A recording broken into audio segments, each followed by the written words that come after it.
ঈদের আনন্দে ঘরে ফেরার পথে উত্তরবঙ্গগামী মানুষের প্রধান গন্তব্য চন্দ্রামোড়। তবে ঈদকে কেন্দ্র করে এই চন্দ্রামোড় পরিণত হয় দুঃসহ এক ভোগান্তির প্রতীকে। হাজারো মানুষের ঈদের আনন্দ নষ্ট হয়ে যায় ঘন্টার পর ঘন্টার দীর্ঘ যানজটে। ঈদকে কেন্দ্র করে উত্তরবঙ্গের প্রবেশদ্বার খ্যাত গাজীপুরের চন্দ্রামোড়ে যানবাহনের চাপ বৃদ্ধি পায় কয়েক গুণ। বিশেষ করে ঈদের আগে এবং পরে এই মোড়ে সৃষ্টি হয় কয়েক কিলোমিটারের দীর্ঘ যানজট। সিগন্যাল সহ অনেক কিছু মানে না এবং বহির্গত গাড়িদের জন্য বিশেষ করে ঈদের সিজনে এই যানজটটা বেশি হয়। তার পাশাপাশি পুলিশ প্রশাসন রয়েছে, এখন আছে অনেক জামের কারণ রয়েছে। তো তুলনামূলক এবার যানজট একটু বেশি হোক মনে হচ্ছে আমার কাছে, কারণ এই দিনে এই যানজট হওয়ার কথা ছিল না।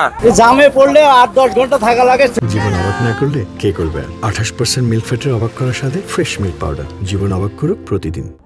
যাত্রীদের অভিযোগ, পর্যাপ্ত ট্রাফিক ব্যবস্থাপনা না থাকা, সড়কের বিভিন্ন স্থানে অবৈধ স্থাপনা ও অবৈধ পার্কিংয়ের কারণে যানজট আরও তীব্র হয়। বাস, ট্রাক ও প্রাইভেট কারের পাশাপাশি মোটরসাইকেলের অতিরিক্ত চাপও পরিস্থিতিকে আরও জটিল করে তোলে। আর ট্রাফিক পুলিশ বলছে তারা সর্বোচ্চ চেষ্টা করছে যানজট নিরসন করে পরিস্থিতি নিয়ন্ত্রণে রাখতে। সবসময় ঈদে একটা বিশেষ ব্যবস্থা থাকে, হাইওয়ে পুলিশ, জেলা পুলিশ একটা বিশেষ ব্যবস্থা নেয়। এবারও বিশেষ ব্যবস্থা নেওয়া হয়েছে। আপনি জানেন প্রায় উত্তরবঙ্গের 17 থেকে 18টা জেলার মানুষ এখান থেকে যায়। আজকে গার্মেন্টস ছুটি হবে, তো আমরা মনে করতেছি মানুষের চাপ বাড়বে, কিন্তু তারপরেও হাইওয়ে পুলিশের ব্যাপক উপস্থিতি আছে।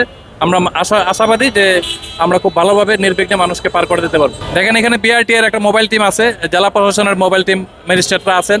তারা যেখানে যেখানে অনিয়ম দেখতেছেন তারা অভিযান করতেছে। বাংলাদেশ একটা জনবহুল দেশ, এখানে আপনি কিছুক্ষণ পরে দেখবেন যে একবারে 1 লাখ 2 লাখ লোক রাস্তায় চলে আসতেছে।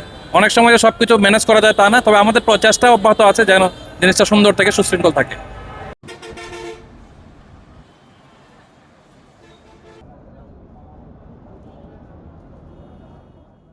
ঈদের আনন্দ বাড়ি পৌঁছাতে হলে চন্দ্রামোড়ের এই দীর্ঘ যানজটের স্থায়ী সমাধান জরুরি, নয়তো উত্তরবঙ্গবাসীর ঈদ আনন্দে একটি বড় বাধা হয়ে উঠবে এই চন্দ্রামোড়ের দীর্ঘ যানজট।